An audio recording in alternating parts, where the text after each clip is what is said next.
Welcome, and thanks for joining me for Pathfinder Kingmaker. This is Journeys in the Stolen Lands. We're playing Varnhold's Lot, and we've been here at the City of Hollow Eyes. Pretty much cleared everything out. We killed a dragon down here in this corner. The only thing we have not figured out is this puzzle with the crystals. It seems that we're missing a crystal, and the only thing that I can think is that somebody threw it in this lake up here. There's an athletics check up there, and we have basically nobody with athletic skill. So maybe we'll come back here when we've bumped up somebody with that skill and try that again. But for now, we're going to head back to Varnhold and meet back up with Maker Varn. Oh, Maker's with us. I guess we're going to regroup there in Varnhold and find out what we need to do next.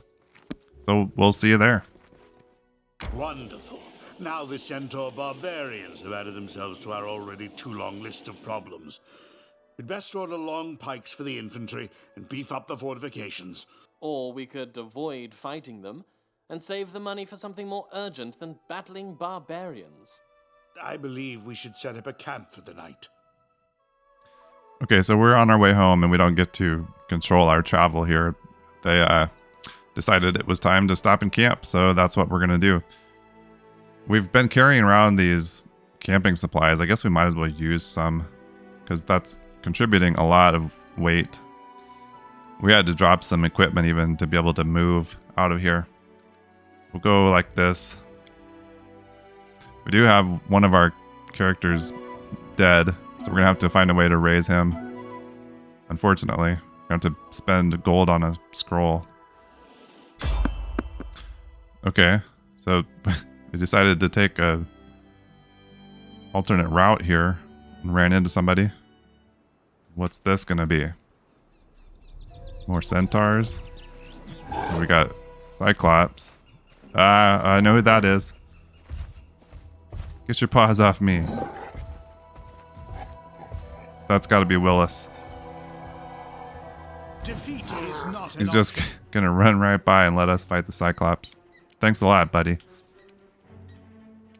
Okay, I think we can handle these. Let's not have Mager charging in there, though. Gekor, why don't you put a blast?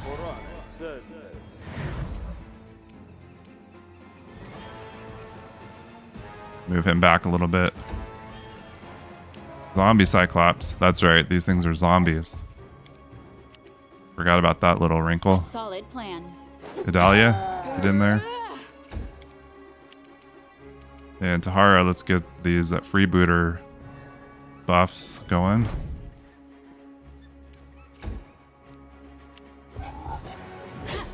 Ooh, ouch. And okay, Cephal. Might as well haste. It's kind of weird to be back to having like one of a spell to use, but Believe in yourselves. and Gekor, let's see. Maybe we ought to heal Idalia a little bit.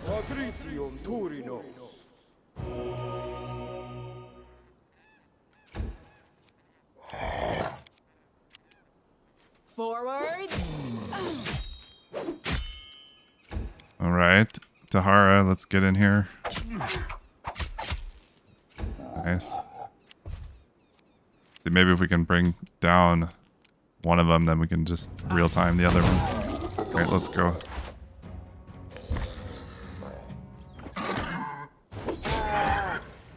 Nice crit for 40, whoever that was. Good. Okay. So far, we've been able to manage. Actually, I don't think we could carry anything else. Willis Gunderson. The man you've just saved catches his breath and smiles brightly as if he hadn't just been zigzagging away from his pursuers. His clothing and equipment are an odd mix of quality, durable items and pompous, decorative elements. Even his shirt seems cut specially to provide an unobstructed view of his chest, which is adorned with 2 golden chains. Baron Varn, your grace, what fortune meeting you here. Until now, I've met only unpleasant guests on my morning escapades. Mager smiles warmly at the stranger and extends his hand in friendship, as to an equal. He also stands in such a way as to capture the stranger's attention, while not blocking your view or Cephal's. Greetings, and you are? Willis Gunderson, your grace. Apparently flattered by the attention, the peculiar man strikes a proud pose.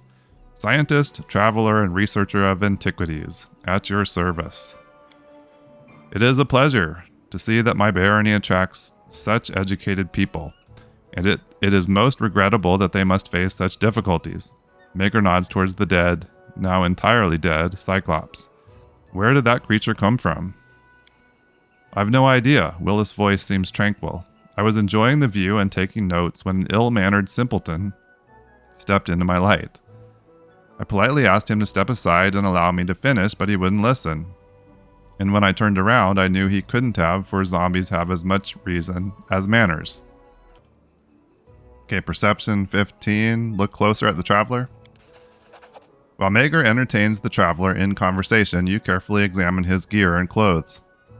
The first thing that strikes your attention is an intricate yellowish jade bracelet on his wrist. You can tell by his ragged state that Willis has been on the road for at least a few days, and indeed, from all appearances, mostly off-road. Knowledge World 16. Try to determine the origin of the bracelet. The bracelet looks carved of a whole piece of jade or unusual hue. Even from a distance, you can see the patterns that decorate it, obviously signs of the relic's origin. This item came from the ancient Cyclops Empire, but what is it doing here, and how did this hapless traveler acquire it? Mager. Well now, this Cyclops is much more polite, isn't he? Mager falls quiet for a moment, allowing you to add a few words to the conversation.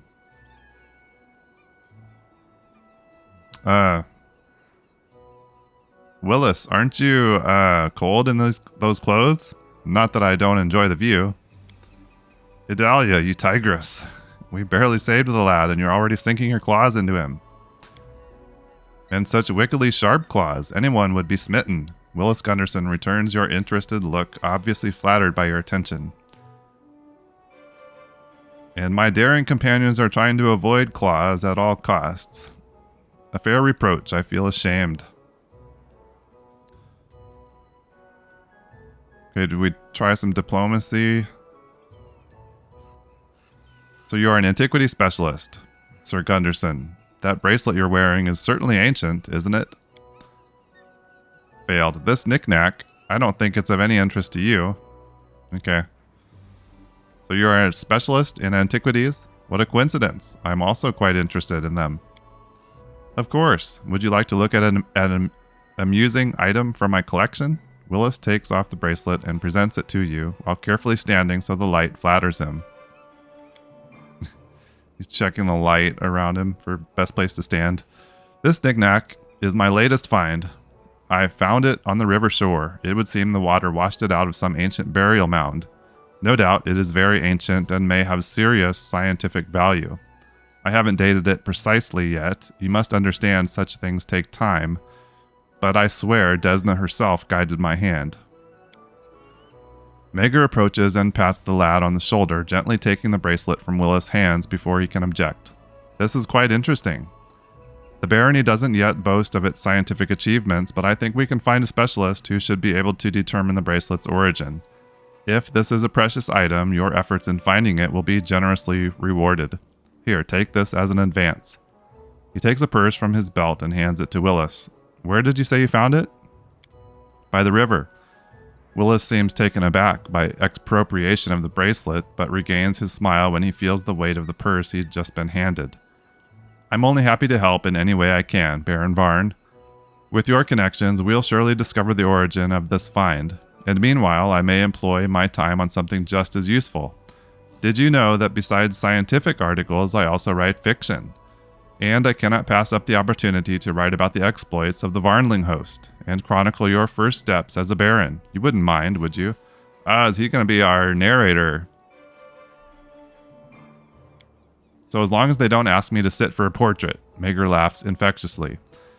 I was born to a noble family, so my childhood was wasted on sitting with my mother and brothers for a train of grand portraits. I was only spared the torture after I covered my waistcoat in tar and lit my pretty feathered beret on fire. So long as you'll spare me such torments, Willis, I don't mind what you do.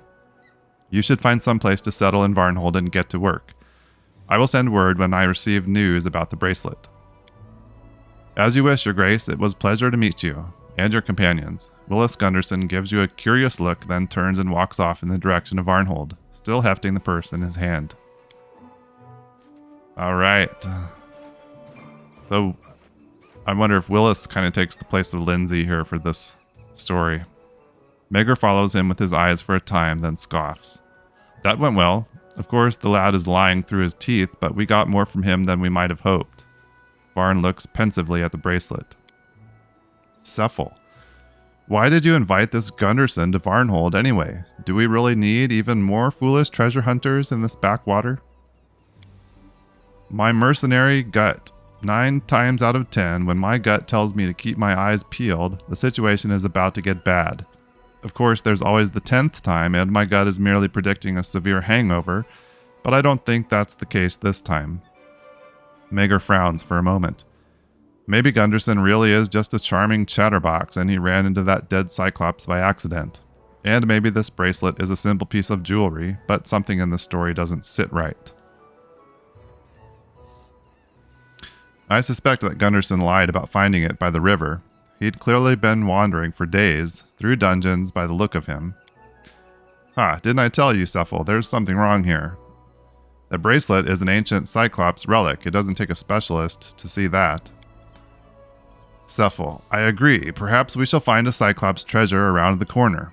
This does not alter the fact our leader continues to leap at every shadow and makes a fool of himself for random passing strangers, instead of focusing on important matters such as engaging in the barony's politics.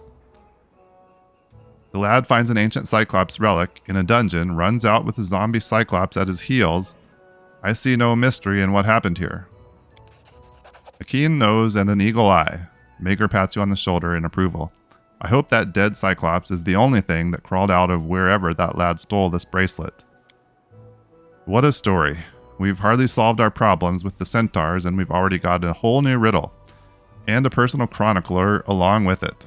We should look more closely at his paltry rhymes. Cephal, take the bracelet and see what you can make of it. Idalia, keep an eye on our new friend. Visit him in Varnhold when you have the time. Maybe you'll manage to pry something else out of him. That's it. Let's move. All right. Yeah, we can't. Oh, shoot. Didn't mean to do that. We'll have to drop something when we leave here. Oh, we've got more enemies. Okay. The path is clear. Back up. Let's get rid of a couple things. Here we go. Okay. I figured that would be it for this location, but it's not. Got wandering skeletons up here. Just one. Nightmare skeleton soldier. Somebody got a crit, and then. Oh, we're getting hit from behind. Okay, that's not good. Oh, right there even. Jeez. Okay, let's slow this down a little bit. Okay, this kind of got bad here. Actually kill that one and then get everybody else back over here. There we go. Bring Elk back down here. Gekor is in a bad place there, though. Yeah, he's in a really bad place now. We've got major issues here with health. Got life and death issues. Fight me. I don't really like the fact that we're going to have to buy a raised dead scroll. But it is what it is. I guess we could just... I wonder if we can hire someone to replace him. I'm just really not high on the whole monk thing. I don't know what it is, but that class just really doesn't interest me. Let's get her divine weapon bond going.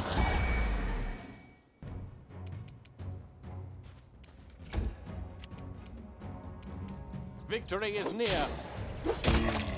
Okay. So maybe just one left. Get the freebooter stuff going. Fireball out here on this guy. Send elk in there. Make sure there's nothing else here waiting for us.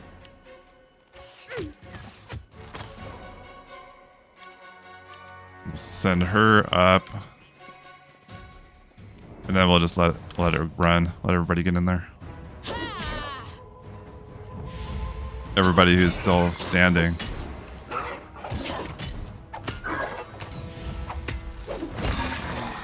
Nice. Okay. Nothing we want there. There's a chest over here. And a body. The spoon, a javelin, and scroll of divine favor. Okay. Group back up here and channel. See if she could do the same.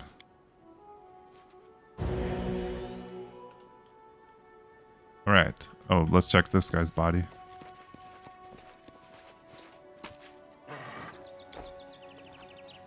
Got a sack over here. More camping supplies. Yeah, that's going to put us over the limit too. I figured there'd be an exit over here. It's not. Alright.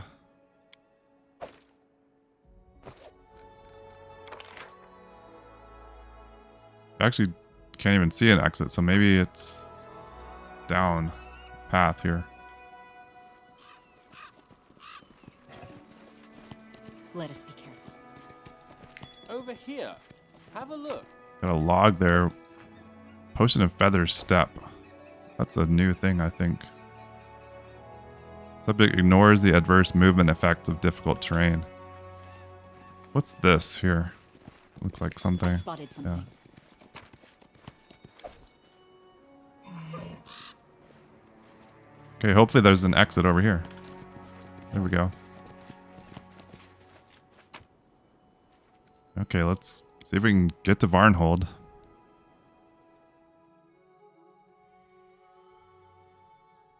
I don't know why we decided to take this other route. Guess we wanted to explore a little bit. Take the southern route. Oh, great. Look at this guy. Now you, my dear readers, have finally learned how I, Willis Gunderson, author of this tale, first entered the acquaintance of Baron Varn and his companions. But as much as I would like to delve into this remarkable meeting, I must remind myself that by no means am I the main character of this book. Perhaps one day it will occur to Baron Varn or the General to mention me in their memoirs, for surely our encounter must have made an impression upon them as well. As fate would have it, the party has another adventure before returning to Varnhold. Oh, great. Having decided to take a shortcut, they find themselves in an area with strange furrows, which crisscross to the ground here and there. Baron Varn and his companions are cautious and approach unnoticed as a young centaur whoop and leap from one furrow to another. After a moment, Baron Varn prepares to call out to the creature. I feel like this... Well, let's see.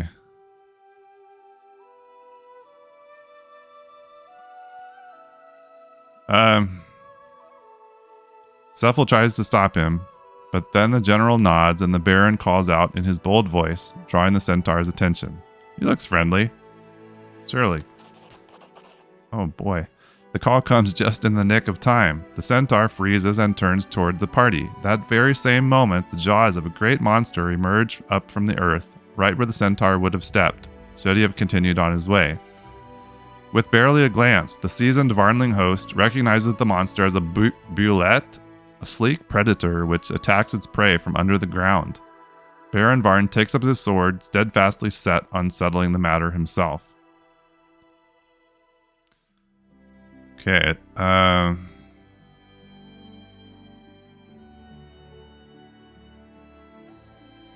can try stealth or mobility. The general leads the charge, relying on her vigorous attacking skills and artful maneuvers. Alas, the party's efforts are not sufficient to save the hapless youth. The beast finishes the poor centaur before the party can save him. The heroes of the Varnling host attack the beast in rage, but it immediately senses the threat and quickly hides itself back underneath ground before a mortal blow can be dealt. Its flight has the doom of inevitability, and it disappears into the unyielding earth. After exchanging a few sharp words with Cephal, Baron Varn insists the poor centaur be given a proper burial. He then delivers his final respects and leads the party back to Varnhold. Well, dang it. Okay. I do not like that Gunderson, even if he is not a spy. And mind you, I still have my doubts. Vagabonds like him always bring trouble. I can't keep all the vagabonds from breaking their necks in the ruins. At least if he finds something interesting, he'll bring it to us, not Brevoy. Good point. And Roth. Well, too bad about the centaur there. We could have maybe had a new ally. Or maybe gotten in good with the centaurs. After a daring raid into the lands of the wild centaurs, Baron Varn and his companions returned home, and I, Willis Gunderson, had the honor of accompanying them. A time of peace has come at last. Varnhold greets one serene dawn after another, but in this dark land I dread to think what awaits us. Going to look at the ocean view. Varnhold is peaceful and sleepy in the early dawn. It is still a small settlement, not quite yet a town, but striving towards it. It seems to be smiling at you and Baron Varn as the window panes flash in the morning sun, but Maegor seems pensive, almost sad. I'm not sure if it's the right time for this conversation, but I just feel like chatting today. You know, while we were living like a gang of mercenaries, I never tried to make any plans for the future. Never even imagine a happy and proud picture.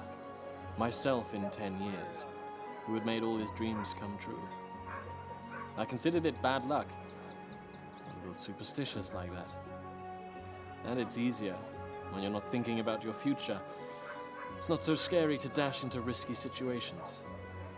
But I have this new title, and Varnhold. It's strange how it can change a person. I've started contemplating things I never used to think about before. And ask myself questions I never even used to ask. I see my warriors and companions in a new light. And you. I'm boring you, aren't I? Let's consider this a scouting mission. I'm sending out my patrols, trying to figure out if there's a chance that my vis-a-vis might decide to change her disposition towards me. To a closer one. His vis-a-vis? Is he talking about us? I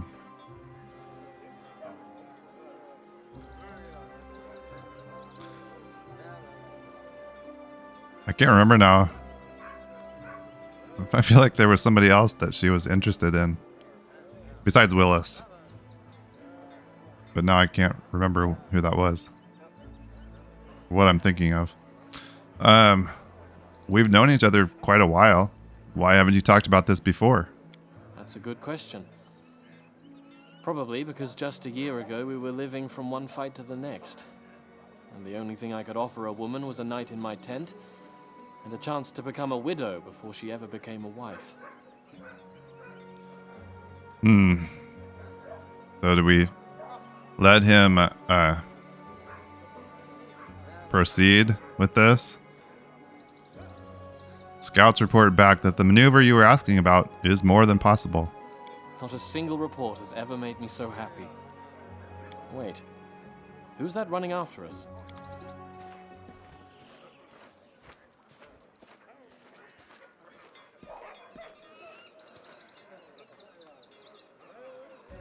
Baron, Kajurdi is looking for you urgently. I had a feeling some disaster just bound to happen today. Let's go. Okay, so he just wanted to get us out here by the water for some intimacy. As Kjordi, must be Kjordi, approaches Varn, a wince crosses her grim face, but she speaks not a word, and instead hands him a document. Aha! I see you've included everything, just as I asked. Thank you, Kjordi. Agar, what does this mean? Tell me, what am I to make of this? I sent some much-needed aid to our neighbors in the Shrike Hills. Ah, They're our only possible allies in the coming carnage. Cephal, I know your opinion, but be realistic. The Aldori are not our friends. We can't count on them for help if something happens. We're expendable. so he sent us help. We got a letter from him. I can't remember our. I think it was in regard to the monster issue. Can't remember. You will not preach realism to me, you naive boy.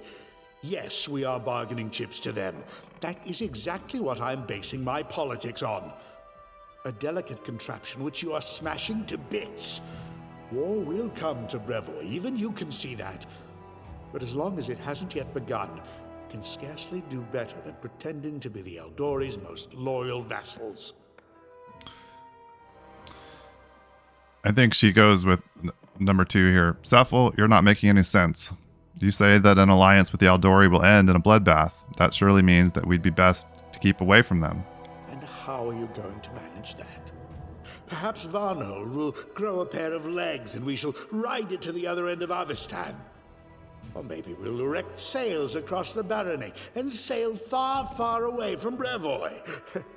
No, you don't think it will work? And stop dreaming of isolating the country. We're already a part of this game, and we will not be able to leave it when the smoke clears from the final battlefield. Listen to me carefully, you three. Yes, Jerry, this involves you too. Things are looking bad. First, the land here is fertile, but its most bountiful crop is Cyclopes graves. Second, it shares a border with the Obaria, well known for its epidemics. Gods forbid the wind carries the next plague here. Settlers are reluctant to come here as it is. I can scarcely blame them. Yeah, so I guess it's kind of a spoiler, but in the main game, in our first playthrough, eventually we end up at Varnhold, and it's deserted. And we later find at least some, if not all, of the population inside. Aren't they in the Vorticai's tomb? Or at least some of them are down there, zombified even. I think we eventually, I remember fighting zombie Cephal at some point. Do not become too attached to Varnhold. This is but a stepping stone. Our real prize lies to the west. But what does Varn do? He sends them gifts. Better to send them assassins. Without their Baron, the Shrike Hills would descend into a struggle for power, and Silverstep and the Canelands would fall to us soon after. Such villainy! Do not interrupt your regent, Varn, or relieve me of the position this instant. Now, what is the most important thing here? The Aldori are afraid of unleashing war. They know that if they tried to separate from Brevoy without some kind of outside support, the Sotova would crush them. So, we must convince them that we are their most loyal allies. We will stoke the Aldori into an uprising. When the unrest picks up, we shall strike them in the back and make them fight on two fronts.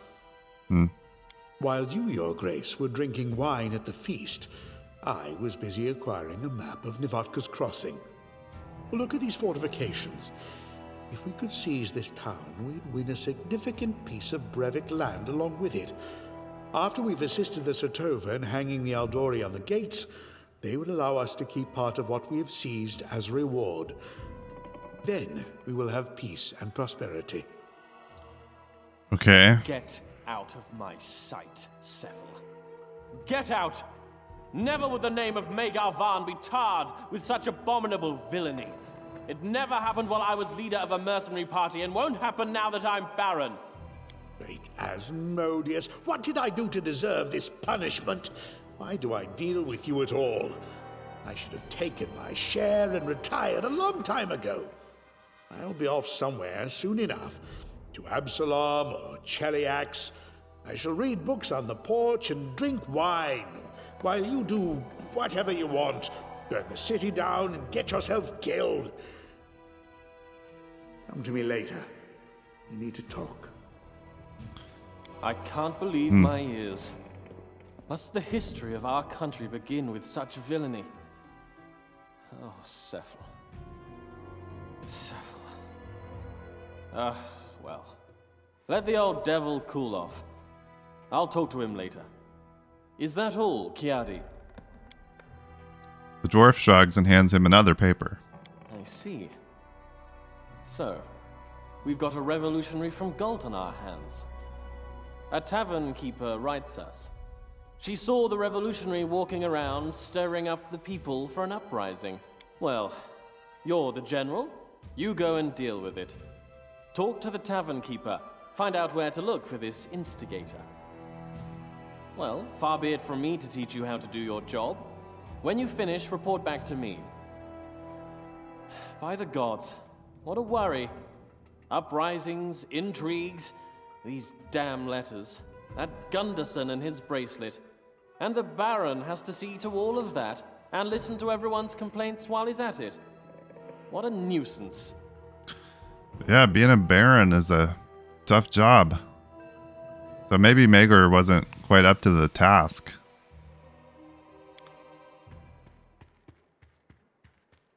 Compared to the things that we've had to deal with in the Strike Hills, so far this stuff feels actually, yeah, like ripples on the water. Okay, so our journal's updating there. The path is clear. Should we talk to Sephel? See if he has anything new. Oh, that Magar. I'm so angry with him. Why do I still bother? I should have left the party after that idiocy in Ustalav. Or at least after the debacle in Mivon. If I had any sense, I would never have gotten involved at all. We fought together for a long time, but I still don't know much about you. Where are you from? People know as much as I allow, which I grant is little. However, a person is defined not by their past, but by their actions. The way they behave when faced with danger and temptation, how they hold up under pressure, and how they spend their leisure. After our many years together, you know me better than most. As for my homeland, it is of no importance. They do not miss me, and I have no longing to return. Tell me, how did you end up in a party of mercenaries? I did not end up in one. I created it. I sold everything I had and combined my efforts with a certain hot-tempered young man set on advancing his humble glory as much as I was set on increasing my humble savings. As you can see, it was a successful venture. However, I often still ask myself if it was the best decision of my life or the greatest error. You and Magar constantly argue about everything. How did you manage to bring the Varnling host to the victory despite the discord? By a miracle, no less. Varn is a natural tactician, able to turn defeat into victory with a single maneuver. But strategy, long-term planning, politics, the words are meaningless to him. How many times has he won a war only to lose the peace? How many times has everything we've paid for in blood somehow ended up in someone else's vault? Anyway, do not pretend you are a passive bystander to our arguments. Whatever we discuss, you always have an opinion, do you not?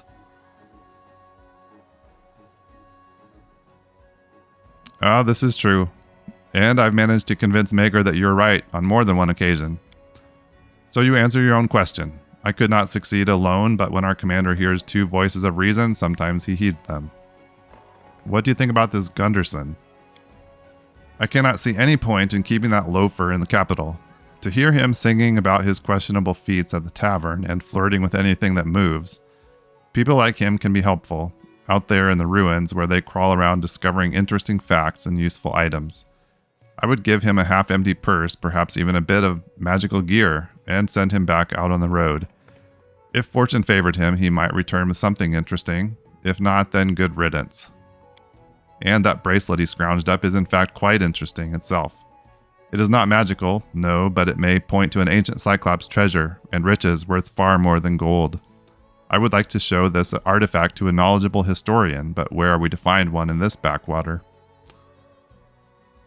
You wanted to talk about something. Yes, that puffed up fool Varn is destroying this barony faster than we can build it. An alliance with our western neighbor is madness, and now he is sending them gifts. He takes resources we work so hard to obtain, and which are so scarce around here, and gives them away freely to our principal adversary. You often back me in arguments. Mega respects your opinion. Perhaps together we can talk some sense into him. Maybe it really is better that I retire. Why should I stand watch as everything I have built these many years crumbles to ruin?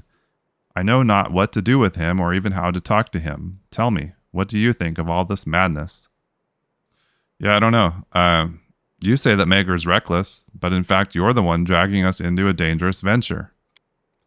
You and Mager suffer under the same blissful illusion. You imagine that silly old Cephal is plotting some schemes while you long to live simply and honestly, just like when we were a mercenary army. Well, you can put that out of your mind. Those days are long gone. State policy is a world of intrigue, and you are in this world now whether you like it or not. From the day that Varn received his title, there would never be anything simple, clear, or honest in our lives again. What do you think about the barony's prospects?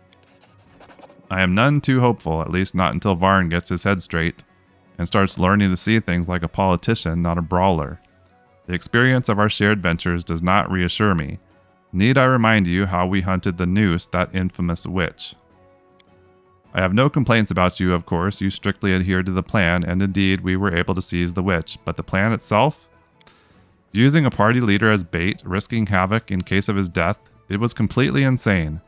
And that sums up Varn. He is capable of great insights and bright ideas, but he risks too much, and has no sense of consequences. I cannot vouch for the fate of Varnhold if he does not rein himself in. Okay. Yes, you and I are both busy people now. What a joke. To be advisors to a baron who is doing everything in his power to destroy his own state. Alright. Well, there's definitely some conflict there between Cephal and Mager Varn. We're going to head back into town, and first order of business is going to be to unload some of this junk we're carrying around, and then probably see if we have enough gold to get a raised dead scroll, because we're gonna have to, I guess, bring Bruiser back to life. Oh, let's ask him about this troublemaker from Galt. I'm looking for a troublemaker who's been stirring the people to riot. Have you seen her? I saw her, yes I did. She picked my pockets clean, but it's alright. A pocket is not a belly. If they cut it, you can stitch it up and fill it again. But the things she stole won't be good for her. No, they won't. She's invited trouble upon herself, silly girl. Okay, well, let's see if we can do a little trading with him. Okay, we sold all our junk, and I did buy a raised dead scroll, but I have not been able to use it. I'm not sure why. When I try to use it here from the inventory, just bleeps at me. There does seem to be like some kind of bug related to the whole raising from the dead thing. She's like a priest. Maybe she can help us. We need the help of a priest. Here, so we could actually just hire someone new. Does that even cost us anything? It looks like it doesn't cost us anything. I guess before I do that, the only, I guess, hesitation I have is about like any story with our companions, but I'm not sure there is any of that. Willis is in here. Like our other party companions, are they even around to talk to? Does not appear to be so. Maybe we just hire someone else. Of course, I spend money on that scroll. But if we can just get a replacement, might as well. Especially since I'm not very high on the whole monk thing anyway. I think I'm going to do that. I'm going to hire somebody else here, and I don't know. Let me think about that for a minute. I haven't decided what I want to do. For now, we're going to go in here and talk to the innkeeper, see if we can find out any more about this person causing trouble from Galt. The tavern owner, Svelid, a freckled halfling, waves to you gladly. Oh, I heard. You're the general now. Congratulations. This calls for a celebration. Do you want a drink or just water while you're on duty? Her wife, Carita, stops wiping the cups and gives you a wry look. If I had to serve as the general of Varnhold, I'd have to start the day with a glass of gin. But you do that anyway. Who said a tavern owner's life is easier than a general's? I've had a report that a troublemaker from Galt was seen here. Yes, that scumbag. We've seen a lot like her. She wandered in here talking about tyranny and justice when really she was just looking for something to steal. She came in with a small group. I think they were from a farm that's near the town. They sat here for a long time saying things that made me sick to hear. First, they were talking about Ignash the sorcerer, saying he was a bloodsucker, tricking the simple people. Then they talked about how to get into the armory to get some weapons. They decided they couldn't manage it, too many guards. But then they remembered there would be pitchforks and scythes in the barn. In the end, they started talking to people, trying to stir them up for a riot, but nobody would listen. I showed them to the door and sent word to the treasurer right away. I don't know where they went. I think they said something about fishermen on the river. Do something with her, for Desna's sake. Kick her so hard she rolls back to Galt. Otherwise, she'll wind up some fools, and they'll burn down the whole town. We'll talk to the people, but you'd best go find out where she is and what she's doing. Okay. Come back anytime. We'll save you a bottle of something worthy of a general. Alright, so I feel like that must have opened up a new location on the map that we can go attend to. Of cows and other matters of political importance. The Galton instigator is hiding somewhere in the area, but how can she be rooted out? The embers of revolt must be tamped down before they rise in a blaze. Any evidence would be most useful. Fishermen on the river, okay. Intend to arm themselves with scythes and pitchforks from the big granary. This must be investigated. Okay, so maybe we need to investigate some of these other areas here. Let's go look for fishermen. I'm gonna have to keep thinking about whether we hire a new mercenary to replace Bruiser. I guess it kind of makes sense. We don't have to spend any money for them. We are a mercenary group, so we just can pick a new mercenary to help us. I think that's probably what I'll do. I just need to decide what kind of mercenary we want to hire. I've struggled a little bit. Is this a clue here? Down with the Tyrant. So they're not a very good speller either. That's what that's. Down with the Tyrant. Okay. Alright, so we still need to investigate the granary. Is that up this direction? Oh, we got more here.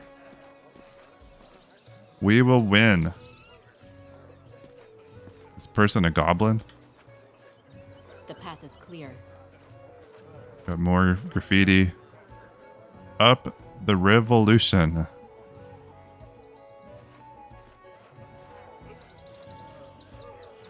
Out over here. Can't go anymore that direction. Up here? Tread lightly.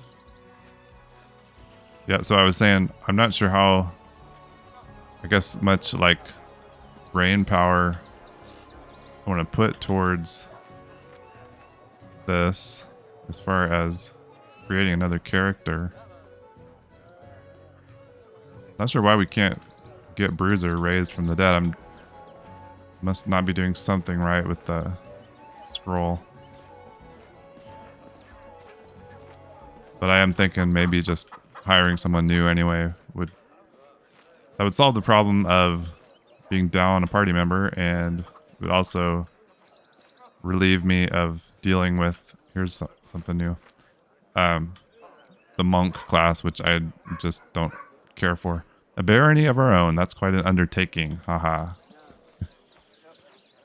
Okay. Oh, here we go. We've got a unconscious guard. Guard has been knocked senseless, but she's alright.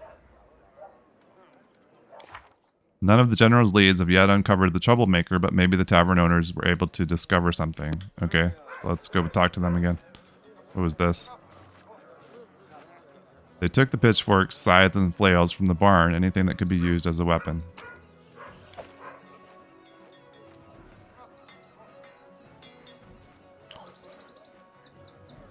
Let's head back to the tavern.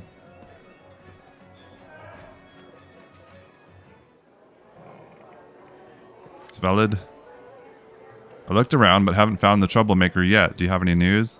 She never appeared in the tavern again, but people are saying... You hear voices and the clanking of iron from outside. It looks like a mob is gathered near the tavern. You hear the familiar voices of your guards and another voice ringing out, yelling sharp slogans about tyranny. Svelid turns pale and reaches for the crossbow. She keeps hidden under the counter. It looks like you won't have to go looking for her after all. Come on, General. Let's give it to these scoundrels. Alright. Face the flames.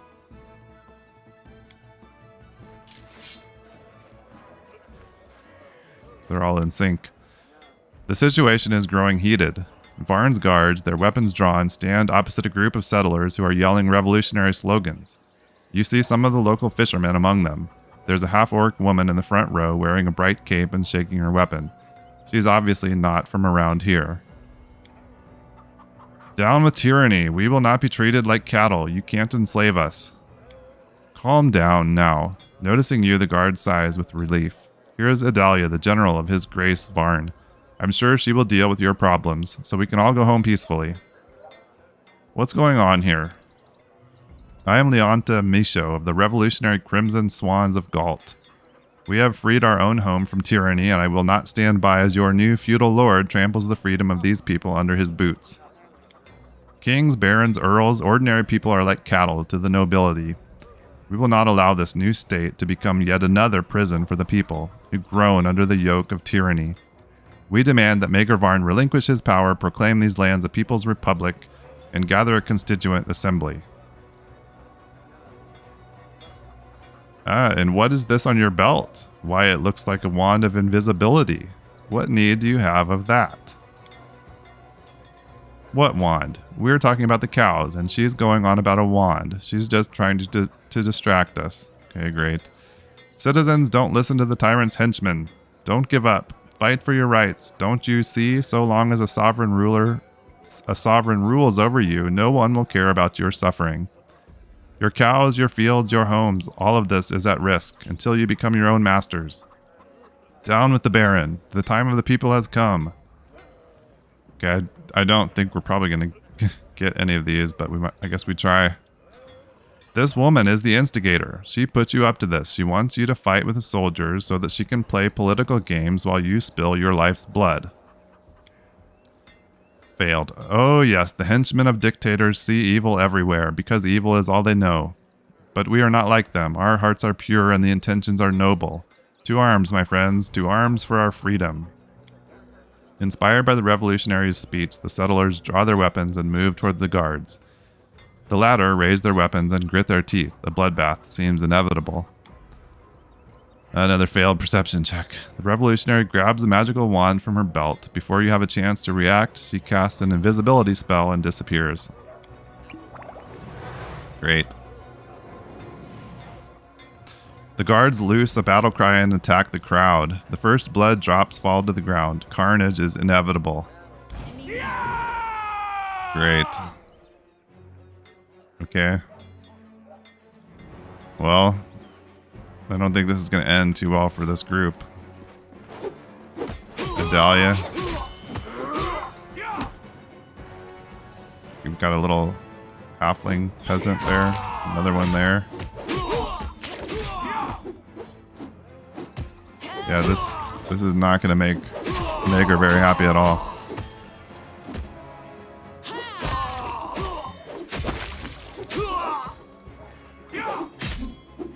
Okay, finish him off.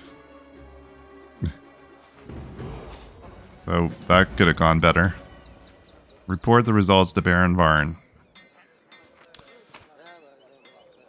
Okay, well, we leveled up. Let's go talk to Mager. See what he has to say. The path is clear.